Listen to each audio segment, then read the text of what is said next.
এমন সুন্দর মধুর বৃন্দাবন। আর এই বৃন্দাবনে বসে আমরা যা সেবা করি, সেবা মানে শুধুমাত্র ধূপ দীপ ও চন্দন তুলসী ক্ষীর মাখন ছানা নয় মা। যদি একবার মুখে হরি বল বলা যায় সেটাও এক প্রকার সেবা। হরি বল যদি করতালি দেওয়া যায় সেটাও ভগবানের সেবা। যদি একটু উলুধ্বনি দেওয়া যায় সেটাও ভগবানের সেবা। এই হরিবাসরে বসে আমরা যা করব তাই কিন্তু আমার গোবিন্দের সেবায় যায়। কারণ শাস্ত্রে বলেছেন আত্মেন্দ্রিয় প্রতিবাঞ্ছা তারি বলি কাম, কৃষ্ণেন্দ্রিয় প্রতিবাঞ্ছা ধরে প্রেম না। ধরে প্রেম প্রেম না। আত্মেন্দ্রিয় প্রীতিবাঞ্ছা, আত্ম ইন্দ্রিয় প্রীতিবাঞ্ছা, তাই তো ভাঙলেই কথাগুলো আসছে। আর এইগুলো যদি আমি একদম সহজ ভাষায় বলে যাই, আত্ম মানে নিজের, ইন্দ্রিয় মানে কি আমাদের 10টা ইন্দ্রিয়, 5টা কর্মেন্দ্রিয়, 5টি জ্ঞানেন্দ্রিয়, আর অতীন্দ্রিয় হলো মন। তো 10টা ইন্দ্রিয় আছে আমাদের। বাঞ্ছা মানে মনের ইচ্ছে। এই 10টি ইন্দ্রিয়কে যিনি পরিচালনা করেন তিনি হচ্ছেন মন। আমার মন যদি চায় তবেই হাতটা আমি এইখানে রেখেছি আমি এইভাবে তুলবো, মন না চাইলে তো তুলতে পারবো না, তাই তো। তো বলছে নিজের ইন্দ্রিয়গুলোকে সুখ দান করার জন্য মন যে ইচ্ছাটা প্রকাশ করে সেটা হলো কাম।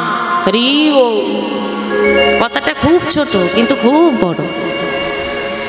বলছে নিজের ইন্দ্রিয়গুলোকে প্রীতি মানে সুখ, ভালো সুখ দান করার জন্য মন যা ইচ্ছে প্রকাশ করে তা হলো কাম। তার মানে হচ্ছে এই যে মায়েরা এখানে আপনারা বসে আছেন, সবার নিশ্চয়ই আর্থিক অবস্থা সমান নয় বাবা। কারো ঘরে হয়তো দামি পালঙ্ক আছে মানে খাট আছে, কেউ হয়তো মেঝেতে ঘুমায়। তা আপনি বলেন যে দামি পালঙ্কে ঘুম হলো তার রাতে ঘুম হলো, যে মেঝেতে ঘুম হলো তার কি ঘুম হলো না? হয়েছে তো। কারো বাড়িতে 5টি ব্যঞ্জন হয় মধ্যাহ্নে সেবা করার জন্য, কারো ঘরে একটি হয়। যার ঘরে 5 ব্যঞ্জন হলো তার দর পরিপূর্ণ হলো, যার ঘরে একটি ব্যঞ্জন হলো তার পরিপূর্ণ হলো না? হলো তো। এই যে গরমে অনেকের ঘরে ফ্যান চলে, পাখা চলে, হাওয়া হয়, ঘুমিয়ে পড়ে। কেউ তো আবার এসি ছাড়া ঘুমোতেই পারে না, দুজনেই তো মানুষ। তাহলে আমার যদি একটি ব্যঞ্জন দিয়ে সেবা করলে উদর পরিপূর্ণ হয়, আমি 5টি ব্যঞ্জন সেবা করব কেন? আমার যদি মেঝেতে ঘুমোলে ঘুমোয়, এত টাকা খরচ করে দামি পালঙ্কটা নেওয়ার প্রয়োজনীয়তা কি? বলে কেন সুখ পাবো, আরাম আনন্দ পাবো, এটাই হচ্ছে কামনা। আমার নিজেকে সুখ দান করার জন্য আমার মন যেগুলো আদেশ করবে সেগুলোই হচ্ছে কামনা। আর কৃষ্ণেন্দ্রিয় প্রীতিবাঞ্ছা ধরে প্রেম নাম নিতাই। বাঞ্ছা মানে মনের ইচ্ছা। আমি আগেই বলেছি কৃষ্ণেন্দ্রিয় মানে যিনি 10 ইন্দ্রিয়কে জয় করে বসে আছেন আমার গোবিন্দ, তাকে সুখ দান করার জন্যে যদি আমার মন কোনো ইচ্ছে প্রকাশ করে সেটাই আমার প্রেম ভক্তি। এই যে কষ্ট করে মায়েরা এখানে বসে আছেন, এখানে কি আপনারা কোনো আনন্দ পাচ্ছেন? মানে দেহের কোনো সুখ হচ্ছে না, কষ্ট হচ্ছে, গরম বসে থাকতে হচ্ছে একভাবে, এত ভিড়, সবার মাঝখানে একটু নড়ে চড়েও বসা ঠিক মতো যাচ্ছে না, নিজের কষ্ট হচ্ছে, কিন্তু বসে আছি কেন? আমি গোবিন্দের নাম শুনি। আরে প্রতিদিনই তো, হ্যাঁ গো মা, বাড়িতে ভগবানের কি সেবা দাও? প্রতিদিন ভগবানকে সেবা দাও তো? কি দাও সেবায়? আবার ভুল কথা বলে, নকুল দানা। কি কথা? নকল দানা, আসল ভক্তি নয়, পুরোটাই ভেজা। নকল দানা কটা করে দাও? 2টো। কোনোদিন যদি 2টোর বেশি 3টে পড়ে যায় কি করবে? কি করো?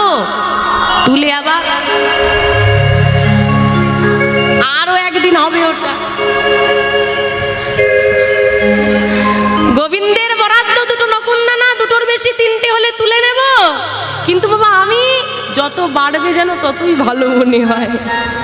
বাবাকে আপনি 5টি পদ রন্ধন করে দেবে, এইগুলো আর আগে চাটনি হয় না, এটা মিষ্টি হবে না। এটা হচ্ছে আমাদের কামনা। আর বললেন ওই যে গোবিন্দকে সুখ দান করার জন্য যেটা করো, প্রতিদিন তো নকনদানা দিই, আজ মনে বড় আশা যদি একটু ক্ষীর রন্ধন করে গোবিন্দকে দিতে পারতাম। ওগো বাজারে যাচ্ছ, একটু মিষ্টান্ন এনো না, একটু আমার গোবিন্দকে দেব, এই যে মনের ইচ্ছেটা, এটাই হচ্ছে প্রেম ভক্তি। এও বলেছে যদি কেউ সেবা দিতে নাই বা পারে, যদি তার মনে মনে জাগে আমি সেবা দেব, গোবিন্দ বলেন ওতেই আমি সেবা পেয়ে যাই। যদি অন্তর থেকে তোমার ডাকটা হয়, তো এইখানেই আমরা বসে আছি সবাই, এই বৃন্দাবনে বসে চোখ বন্ধ করি আমি গোবিন্দকে মন থেকে যেটাই নিবেদন করে দেব, সেটাই আমার গোবিন্দের সেবা হয়ে দাঁড়াবে, সেটাই প্রেম ভক্তি হয়েছে। কিন্তু বাবা আপনাদের গোবিন্দকে দেওয়ার মতো প্রেম ভক্তি আছে, আমার তো তা নাই। তাই আপনারা নিজ নিজ চরণ ধুলা আমার মস্তকে দিয়ে আশীর্বাদ করেন, কৃপা করেন, যেন আপনাদের চরণ ধুলা মেখেই আপনাদের চরণ ধুলা মস্তকে নিই, আপনাদের মতো সাধুগুরু বৈষ্ণবের সঙ্গ করে যেন যৎকিঞ্চিত হলেও গোবিন্দের প্রতি প্রেম ভক্তি আমার আসে, যেন জীবনের শেষ দিন পর্যন্ত বদন ভরি হরি নাম আমি গাইতে পারি। নিতাই গৌর হরি হরি। লীলা পরিবেশনার্থে কোনো ভুল ত্রুটি হলেই নিজ নিজ সন্তান সমজ্ঞানী আমায় ক্ষমা করে দেবেন। তো বাবা আজকে যে বিষয়বস্তু আমরা আস্বাদন করব, সেই বিষয়বস্তু এই পশ্চিমবাংলার মাটির একজন ভক্ত ছিলেন, যিনি বৃন্দাবনে কাকে দর্শন করার জন্য সবাই যাই গো, মানে বৃন্দাবনে অনেক মন্দির আছে বিভিন্ন, যা অনেকের অনেক জায়গায় যেতে ইচ্ছে করে, কিন্তু বৃন্দাবনে গিয়ে একজনকে দর্শন না করলে বৃন্দাবন যাওয়ার সার্থকতা হয় না। তিনি হলেন কি নাম? হ্যাঁ, বাঁকে বিহারীলাল। আমরা বলি বাঁকে বিহারীলাল, আমরা বাঙালি তো। আর বৃন্দাবনে কি বলে বলো তো? বঙ্কু বিহারীলাল। হ্যাঁ, ব্রজবলি ভাষা বঙ্কু বলে। বঙ্কু বাঁকে একই শব্দ। বঙ্কু মানে বাঁকা, আর বাঁকা মানে তো বাঁকাই। এখন ভগবান তো বাঁকা না, 3ঠাই বাঁকা, কি তাই তো? ভগবান বাঁকা না সোজা? বাঁকা। ভগবান বাঁকা, আর তোমরা কেমন? যাদের রাজা বাঁকা, প্রজারা কেমন হবে? আমায় তো রাজাই বেঁকে বসে গেছে। গন্ডগোলটা ওখানে নেই, ওদিক দিয়ে হিসেবটা ঠিক আছে।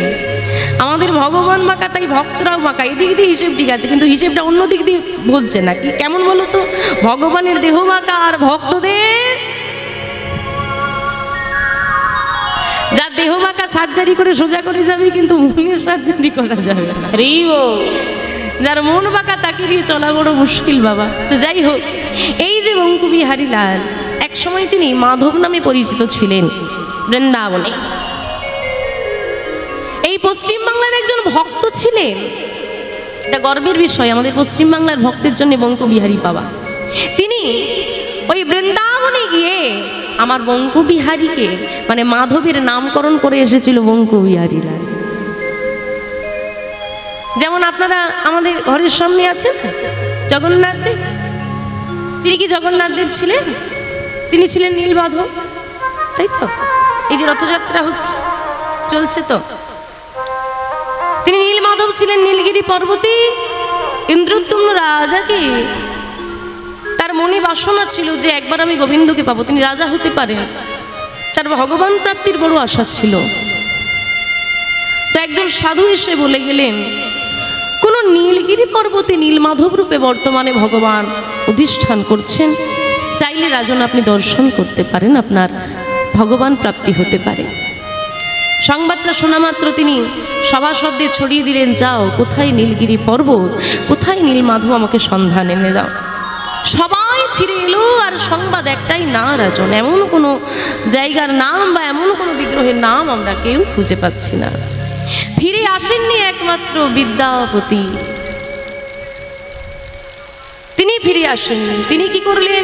ঘুরতে ঘুরতে ঘুরতে ঘুরতে ক্লান্ত হয়ে অসুস্থ হয়ে পড়লেন এবং তিনি একটু বিশ্রামের জন্য সবর জাতির রাজ্যে পৌঁছে গেলেন। সেইখানে গিয়ে তিনি যখন নিজের পরিচয় দান করছেন, আমি ইন্দ্রদ্যম্ন রাজার সভাসদ, একটু বিশ্রাম চাই, আমি ক্লান্ত, কেউ তাকে আশ্রয় দিল না। কারণ সবর জাতি মানে তো নিচু জাত, অন্তজ জাতি।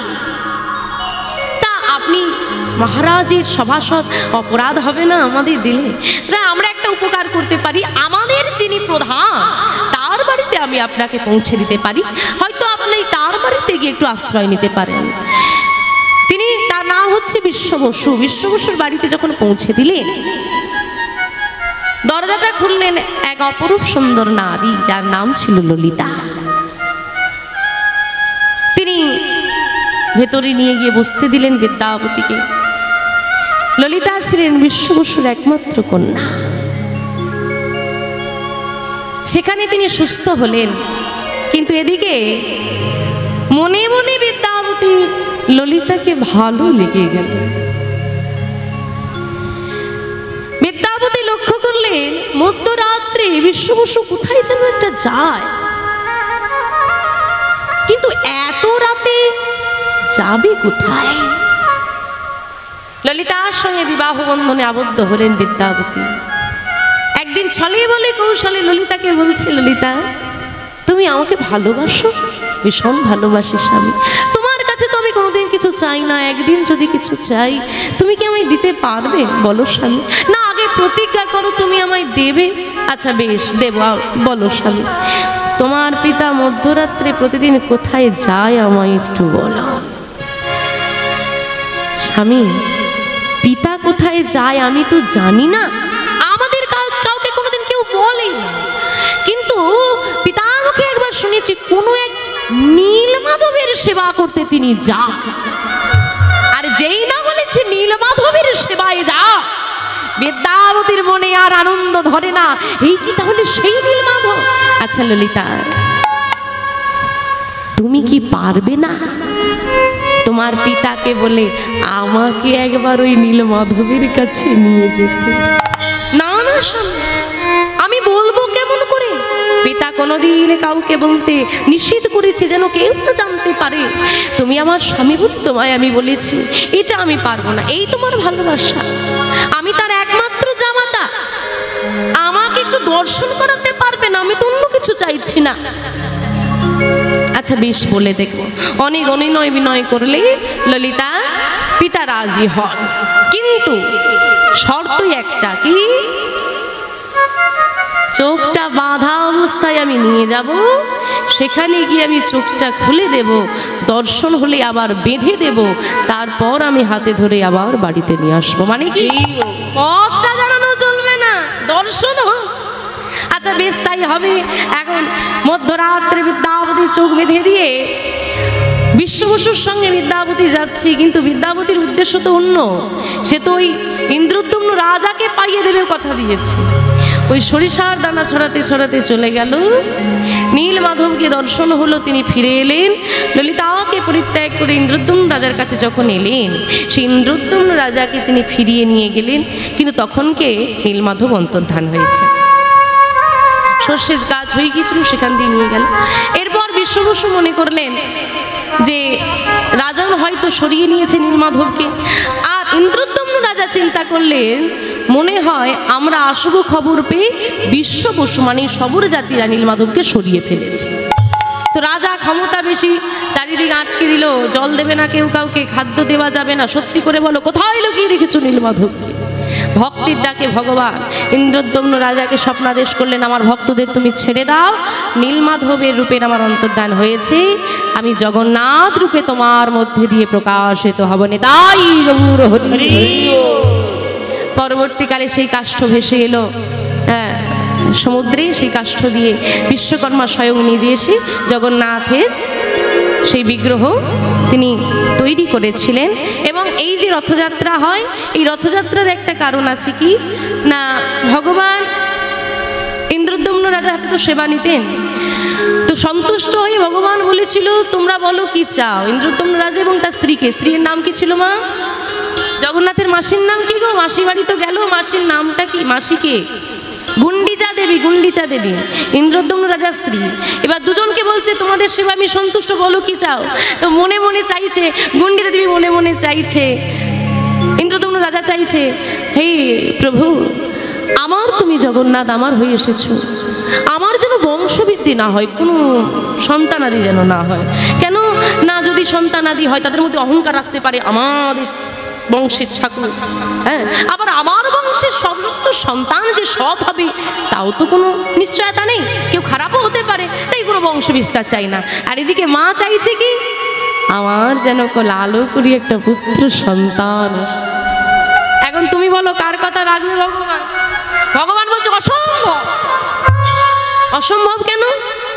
বলছে না না, এটা হতে পারে না, এটা আমি করতে পারবো না। ইন্দ্রদ্যম্ন রাজা বলছে আমি যা চেয়েছি তাতে তোমাকে তো কিছু করতেই হবে, আমি তো কিছুই চাই না।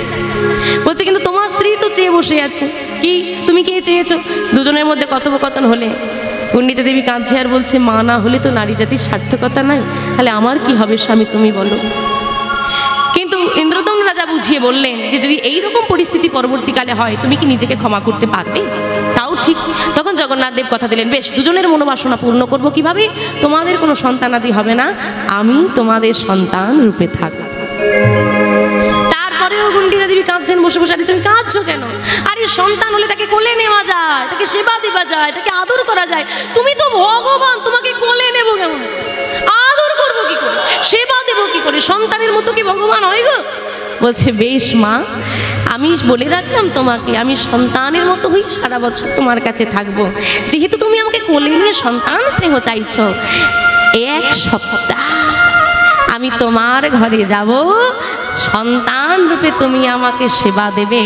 আর সন্তান রূপ মনোভাবনা নিয়ে যদি এই 7 দিনের মধ্যে আমার কাছে যে যা চাইবে তার তাই মনোবাসনা আমি পূর্ণ করবো না। তাই গৌর হরি। তাই বললেন মা, এই যে কলিযুগে আমার জগন্নাথ দেব রয়েছেন, মহাপ্রভু রয়েছেন, কৃষ্ণ রয়েছেন, কলিযুগে বললেন এই কৃপা পেতে হলে অন্য কিছু করা লাগবে না। যদি কিছু করা লাগে সেটা হলো মন প্রাণ এক করে শুধু একবার গোবিন্দকে ডেকে নাও। কলিযুগে নাম ছাড়া গতি নাই। যে ভগবানের কাছে যাও, যে মন্দিরেই যাও, যত দূরেই যাও, কলিযুগের ধ্যান তপস্যা যাগযজ্ঞ কিছু নাই। কৃতে হায়াত বিষ্ণু ত্রিতাং যততে মুখে দাপরে পরিচর্যাং কালৌ তৎ হরি কীর্তন, কালৌ তৎ হরি সংকীর্তন। সত্যযুগে ধ্যান ত্রিতায় যাগযজ্ঞ দাপরে পূজা পরিচর্যা, কলিযুগে হরিনাম একমাত্র সাধনা হলো হরিনাম। তাই কলির জীবকে বলছে জপে যাও নামের মালা, কিচ্ছু করতে হবে না, শুধু ওইটুকু করলেই হবে। জপে যা নামের মালা। কারা কারা মালা নিয়েছো এবার হাত তোলো দেখি। জপের মালা কারা কারা নিয়ে নিয়েছো? বাহ। আর বাকি এদিকে, এই তো এদিকেও অনেকে আছে, বাকিরা হলো না কেন? হলো না কেন? সময় কই বাপু। তাদের জন্যই বলছে, কি বলছে একটু মন দিয়ে শোনো। যারা নিতে পারোনি তাদের জন্য বলছে জপে যাও নামের মালা সর্ব। সবসময় মালা জপ করা যাবে? করো, নিয়ে তো নিয়েছো, সবসময় হয়? আরে সবসময় কি করে করব? সংসার নাই, কাজ নাই। বলছি ওই জন্যই তো বলছি, শোনো তো। সর্বতয়ন্তরে হাতে করো কামার, মুখে বলো নাম, সর্বদা নাম করো। সূচি অসুচি, স্থান কাল পাত্র তিথি নক্ষত্র দিনক্ষণ কিচ্ছু বিচার তোমায় করতে হবে না। যে কর্ম তোমাকে গোবিন্দ দিয়েছে, যে জীবিকা তোমাকে দিয়েছে, তুমি সেই জীবিকাই তুমি পালন করো। কিন্তু বদনে যেন তোমার নাম থাকে, অন্তরে যেন কৃষ্ণ নামের জপের মালা থাকে। জপে যাও নামের মালা, জপে যাও নামের মালা সর্বতয়ন্তরে। বলো হরে কৃষ্ণ হরে কৃষ্ণ কৃষ্ণ কৃষ্ণ হরি হরি তাই গৌর হরি হরি বল। হরি রাম রাম রাম হরি হরি জপে যাও নামের মালা, জপে যাও নামের মালা সর্বতই অন্তরে। হরে কৃষ্ণ কৃষ্ণ কৃষ্ণ হরে হরে হরে রাম রাম রাম হরে হরে হরে কৃষ্ণ কৃষ্ণ কৃষ্ণ।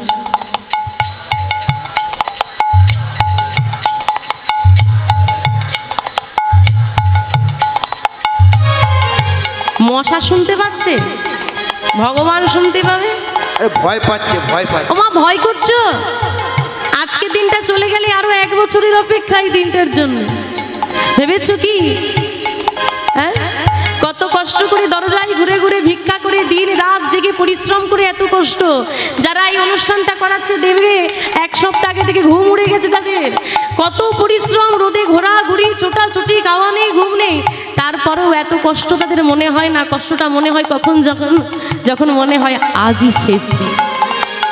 এই কথাটা মনে করে যে কষ্টটা হয় না, বোধহয় এই 1 সপ্তাহে এত কষ্ট তাদের হয় না। তো এই দিনটা চলে গেলে আবার 1 বছরের অপেক্ষা। তাই দেখি সবাই মিলে হাতগুলো তোলো তো। হ্যাঁ, হরে কৃষ্ণ কৃষ্ণ হরে হরে হরে রাম। আরো জোরে, হরে কৃষ্ণ। বাহ, সুন্দর। হরে রাম।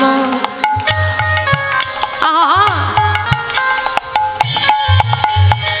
জপে যাও নামের মালা, জপে যাও নামের মালা সর্বতই অন্তরে। হরে কৃষ্ণ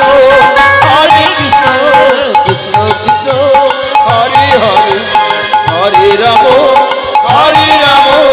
রাম রাম হরে হরে শোনো না 32 করেছে বা একবার গা।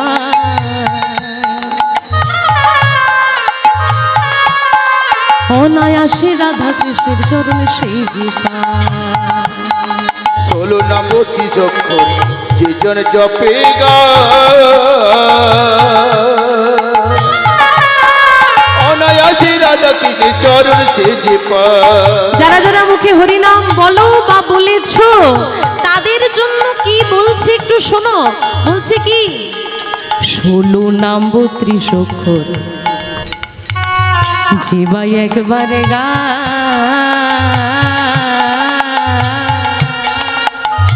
গেছো একবার, কি হবে? তাইলে কেন? অনায়াসে রাধা কৃষ্ণের চরণে সেই যে পায়নি। তাই গৌর হরি হরি বল। 16 নম্বরটি অক্ষর যে জন জপে গা